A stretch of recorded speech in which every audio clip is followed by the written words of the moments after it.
আসসালামু আলাইকুম এভরিওয়ান, কি অবস্থা সবার? আশা করছি ভালো আছেন। আমার মোটরসাইকেল স্পিড যখন 50-এর উপরে, তখন রানিং অবস্থায় ব্লগ শুরু করলাম।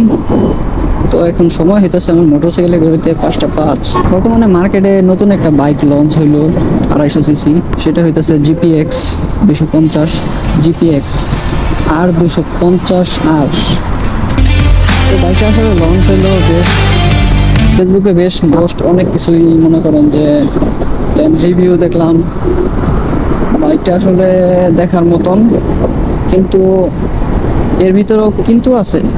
অনেকে শুনতেছি যে R15 বিক্রি, মানে জাস্ট একটা মানে ফেসবুক পোস্টে দেখলাম যে R15 বিক্রি করে অনেকে জিপিএক্স নিবে।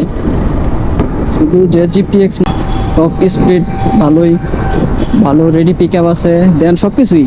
মিটারটাও খুবই আধুনিক।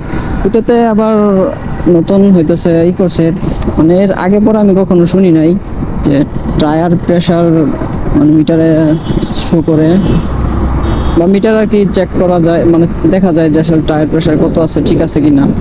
তো এটা আমি মানে বাংলাদেশে, অন্যান্য দেশে হয়তো হায়ার সিসি বাইকের মধ্যে থাকতে পারে, মানে এই সেগমেন্টের মানে নতুন যে লঞ্চ হয়েছে এই বাইকের মধ্যে, মানে এটা শুনলাম, ফার্স্ট শুনলাম আর কি। তবে বাইকটা আসলে দেখার মতন জোস, মিটারটা অনেক জোস, কি বলবো। তবে কি একটা কথা, কি মনে করেন জিপিএক্স এটার আপনার আগে মানে চিন্তা ভাবনা করতে হইব এটার মার্কেট ভ্যালু কিরকম। আপনার নিলেন 4 লাখ 5 লাখ, 4 লাখ কত সম্ভবত 10, মানে 4 লাখের উপরেই, যা মানে এক্স্যাক্টলি দামটা আমি জানি না। ধরেন অনেকে R15 বিক্রি করে, মানে অনেকে পোস্ট করছে যে R15 ইয়ামাহার 150 সিসি 6 লাখ সামথিং, আর হইতেছে আর জিপিএক্স 4 লাখের উপরে। তো এগুলো নিয়েও ধরেন অনেকে কমেন্ট করতেছে, অনেক কিছু করতেছে। তো আমার একটা ইসে আসলো যে আসলে R15 বিক্রি করে জিপিএক্স নেওয়াটা কি ঠিক হইব? কোনোভাবেই ঠিক হইব না। কারণ কি, আপনি জিপিএক্স ধরেন খুব যত্ন করে চালাইতে হইব, আর পার্টস পাতি কীরকম ভ্যালু, মানে পার্টস পাতি কীরকম পাওয়া যায় সেই দিকে চিন্তা করতে হইব। আপনি খালি একটা বাইক নতুন লঞ্চ হলো, আপনি খালি নিয়ে আসলেন, এটা তো হইল না। আপনার আগে চিন্তা করতে হইব, আর বাইক রাস্তায় চললে ক্ষয়ক্ষতি হইব, তারপর হইতেছে হইব, কি বলে মানে ক্ষয়ক্ষতি হইব, দেন পার্টস কিনতে হইব, অনেক কিছুই, অনেক ব্যাপার স্যাপার আছে। তো এইগুলো চিন্তা ভাবনা করে একটা বাইক নিতে হয়। আপনি ধরেন বাইক নিয়েছেন, কোনো কারণে পার্টস পাইতেছেন না, তাহলে আপনার এই পার্টসের কারণে ধরেন আপনার বাইকটা বন্ধ হয়ে গেছে, তাহলে তো এটার কোনো নাই, ভ্যালু নাই, তাই না? আর হইতেছে R15 আসলে বিক্রি করে জিপিএক্স নেওয়াটা আমার মানে মতে কোনোভাবেই ঠিক হইব না। আপনি মার্কেট থেকে মনে করেন জিপিএক্স নিলেন, 6 মাস 1 বছর চালাইলেন, এটা আবার যখন আপনি বিক্রি করতে যাবেন তখন বুঝবেন যে আসলে এটার ভ্যালুটা কত, আপনি প্রাইস কত পাইতেছেন, এইটার ভ্যালু কত চিন্তা করেন, মানে মানে পরে বুঝবেন আর কি। আর R15 নিলে মানে ইয়ামাহা, এটা তো আসলে কোনো না। আমার যে চ্যানেল, ভাই এই চ্যানেলে মনে করেন কেউ স্পন্সার করবো না। আমি ভাই এত বড় হই নাই, আর এত বড় ইউটিউব চ্যানেলও না আমার। তো যে কেউ স্পন্সার করবো বা ইয়ামাহার দালালি, আসলে এটা না। মানে ওইটার সাথে এটার একটা মানে দামের দিক থেকে আমি মনে করেন যে বলতেছি আর কি, যেহেতু 150 সিসি আর হইতেছে 250 সিসি। 150 সিসি মনে করেন যে 5 লাখ টাকার উপরে, 250 সিসি 5 লাখ টাকার নিচে, সব মিলে মনে করেন অনেক কিছু। তো R15 বিক্রি করে আপনার এই জিপিএক্স নেওয়া কোনোভাবেই ঠিক হইব না। আপনি যখন মনে করেন যে 6 মাস 1 বছর চালাইলেন জিপিএক্স, যার পছন্দ আছে সে তো কিনবেই, সেটা তো অন্য হিসাব। মনে করেন 6 মাস 1 বছর চালাইলেন, তখন আপনি যখন বিক্রি করতে যাবেন তখন এটার বুঝবেন যে আসলে দামটা কত কম। তো সব মিলে মনে করেন ওই চিন্তা ভাবনা করে একটা বাইক নিতে হয়। এই যে মনে করেন আমি সুজুকি জিক্সার মনোটন চালাইতেছি, তো এটার পার্টস পাতি মনে করেন অভাব নাই, সব জায়গাতেই পার্টস পাতি পাওয়া যায়। কারণ আমি কোনো এক জায়গায় গেলে মনে করেন যদি কোনো কারণে দেখা গেছে একটা যে কোনো মেকানিক্যাল কোনো ফল্ট হইলো বা টেকনিক্যাল কোনো ফল্ট হইলো, আশপাশে একটু সামনে পিছনে মনে করেন যদি মানে গ্যারেজ খুঁজি, তাইলে দেখা গেছে একটা পার্টস ইন্ডিয়ান হোক আর অরিজিনাল হোক, পার্টস লাগানো যাইব, কোনো প্রবলেম নাই। তো মানে ধরেন মানে মানে ঠিকা থাকতে হইব না, বা বাইক ধাক্কায় বাসায় নিয়ে নেওয়া লাগবে না, এরকম হয়েছে ব্যাপারটা। তো যারাই কিনেন, এমন না যে জিপিএক্স বিক্রি হইব না, জিপিএক্স লুকসের দিক দিয়ে অনেক জোস আছে, সব দিক দিয়ে আপডেট করছে অন্যান্য বাইকের চাইতে। কিন্তু আপনার মানে চিন্তা করতে হইব মার্কেট ভ্যালুটা কীরকম আছে, মার্কেট ভ্যালু চিন্তা ভাবনা করে দেন, তারপর আপনি মনে করেন যে কোনো কিছুই কিনতে হইব। বাইক কিনেন না আপনি, যেটাই কার কিনেন, যেটাই কিনেন, এই যে এত হায়ার সিসি বাইকগুলো আসতেছে, তাইলে মনে করেন এই যে R15 কি বিক্রি মানে বিক্রি কমে গেছে, তারপরে হইতেছে সুজুকির কি বিক্রি কমে গেছে, হোন্ডা কোম্পানির কি বিক্রি কমে গেছে? কমে নাই। মার্কেটে সবাই কি আর হায়ার সিসি বাইক কি কিনে? সবাই তো আর কিনতে পারে না, তাই না? তবে আমি বলবো যে জিপিএক্স ভালোই খারাপ না, বিল কোয়ালিটি আলা দিক দিয়ে, লুকসের দিক দিয়ে, বিল কোয়ালিটি কীরকম জানি না, কিন্তু লুকসের দিক দিয়ে মনে করেন আমার কাছে অনেক জোস লাগছে। ধরেন আমার কাছে টাকা থাকলে আমি হয়তো বা জিপিএক্স কিনতে পারতাম, কিনা কিছুদিন চালাইতাম, দেন আবার সেল করে দিতাম, এরকম হয়েছে ব্যাপারটা। যারা শখে নিতে চায় নিতে পারেন, অসুবিধা নাই। এটার কোনো মনে করেন কোনো বদনাম করবো না, কিছু না। মানে আমার দিক থেকে আমি যেটা যতটুকু বুঝলাম যে আসলে ওইটাই আর কি আপনাদের সাথে শেয়ার করলাম, এটাই, আর কিছু না। যাই হোক, আসছি হইতেছে চৌরাস্তা আসছি, তো একটু কাজ আছে আজকে। তো মনে করেন অনেক কাজ নিয়ে বেরোইছি, মাঝখানে অনেক কাজ করলাম, করার পর আবার আসলাম চৌরাস্তা কিছু মাল কিনতে, বাসার কিছু মাল, কিছু কাজ আছে, কিছু মালামাল কিনা দেন কাজ করতে হইব। এই হচ্ছে অবস্থা। আগে চৌরাস্তার কাজটা সাইরা দেন, তারপর আসতেছি আর কি। ওরে বাবা, 5:18 দেন কি করি, কই আইছি। চৌরাস্তা আন্ডারগ্রাউন্ডের উপরে অনেক কিছুই আছে। এই জায়গা থেকে মনে করেন অনেক টাকার মাল নিছি।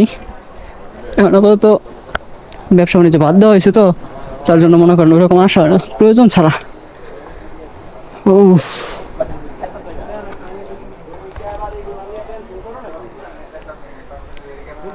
পুরাই অনেক ধরনের মাল। দেখেন কি কি করি আজকে, মাল কিনবো কিছু। একটু আসসালামু আলাইকুম, মা ভালো আছেন? আছি আলহামদুলিল্লাহ ভালো। ছোটো মোটো একটা ফ্যান লাগবে, আছে নাকি? সিলিং ফ্যান, বলাকা বা ওই যে মানে এইগুলো ক্যাটাগরির আর কি। আচ্ছা ঠিক আছে, দেখি হোসাব মিটার আছে না অরিজিনালটা? আচ্ছা আইতেছে, আমি ওইটা নিয়ে আই দেখি।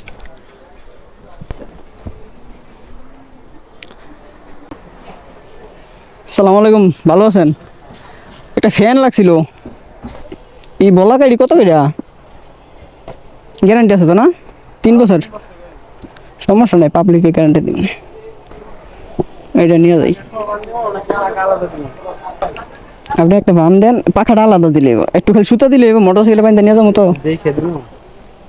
দেন দেন খুলেন, সমস্যা নাই। একটা মাল তো একটু সমস্যা হইলে আবার অনেক সময় এখানে একটু কম দামে তো। ঠিক আছে, আপনি একটা দিয়ে দিন, রিসিট দিয়ে দিন একটা।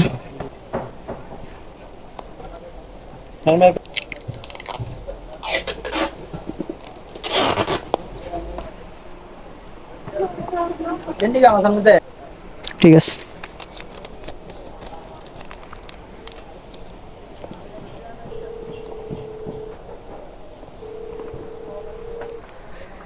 ফেনোডন একটা তালা ভাই, একটু সাইড দেন তো। এই দেন মাল নিলাম, ব্যাগে আরো দু একটা জিনিস আছে, একটা তালা আছে, একটা মিটার আছে, আর অন্যান্য কিছু নিতে গো। এই জায়গা থেকে নেবো না, দেন খালি বের হয়ে যাম। অনেক সময় পার হয়ে গেছে এই দিক দিয়া, এই বরাবর গাড়ি রাখছি, ভাবছিলাম 10-15 মিনিট লাগবো, দেখি এসে বেশি সময় লেগে গেছে। ও সুন্দর হয়েছে ভাই, কইছিল মাল বেরোইব। ঠিক আছে, এই যে গাড়ির কাছে এসে বসছি, আনার কারণে রাখি না আজকে, এই জায়গায় রাখছি। এটা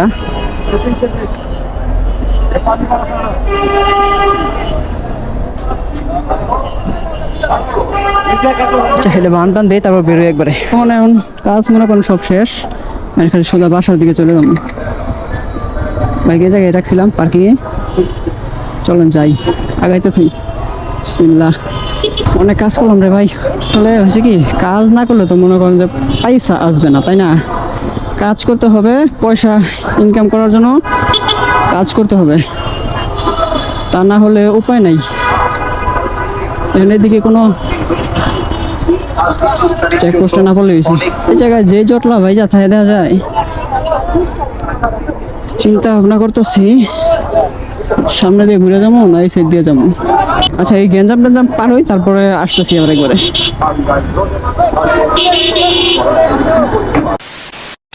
চৌরাস্তার জ্যামটা বার হয়ে গেলাম, এখন সোজা খালি মাস্টার বাড়ি। শালনা হয়তো বা একটা ব্রেক দিতে পারি, শালনা ছোট্ট একটা কাজ আছে, ছোট্ট কাজটা সাইরা তারপর বাসার দিকে ঢুকে যাবো। এখন সময় দেন কত, 6:04। তবে খুব বেশি সময় আসলে লাগে না এই কাজ সাথে, আপনাদের সাথে কথাবার্তা বললাম। এখন এই হচ্ছে অবস্থা। এখন হায়ার সিসি বাইক মনে করেন আইতেছে, যদি কেনার সামর্থ্য থাকে তাহলে মনে করেন কিনবো। আর কেনার অ্যাবিলিটি থাকলে অবশ্যই কিনতাম, কিন্তু এখন কোনো আপাতত যেই মনে করেন টানাটানির মধ্যে, যেই এসের মধ্যে আছি ভাই, টানাটানি কথা কি বলবো। লাইফে মনে করেন কিছু করতে গেলে টানাটানি থাকবেই, টানাটানি ছাড়া মনে করেন যে লাইফ কিছু হইব না। লাইফে এক ধাপ দুই ধাপ মনে করেন আগাইতে গেলে পরিশ্রম করতে হবে, পরিশ্রম ছাড়া কোনো কিছু সম্ভব না। ঠিক আছে, এই হচ্ছে অবস্থা। দেন এখন আর যেটা মনে করেন এখন আর কি বলবো আসলে, যেটা আপনাদের ডিসিশন, আপনারা যদি পছন্দ হয় আপনাদের ওইরকম নেবেন, জিপিএক্স নিতে পারেন। আপনার যদি এরকম অ্যাবিলিটি আরেকটু ভালো থাকে R15 নেন, কোনো সমস্যা নাই ভাই। যার যেটা রুচি, যার যেটা মনে করেন রুচিতে বাঁধে সে সেটাই কিনেন, কোনো বাধা নেই আপনার এটা। তবে মানে আপনি একটা চিন্তা করবেন যে মানে কিনবেন, যে কেনার পর আপনি যদি ধরেন আপনি একটা বাইক তো আসলে লং টাইম চালানো যায় না, তাই না? লং টাইম তো একটা বাইক আসলে চালায় না। আমি হয়তো যদি এরকম হয় তাহলে দেখা গেছে এটা হয়তো বিক্রি করতে পারি বা এটা রাইখাও দিতে পারি মডিফাই হিসাবে।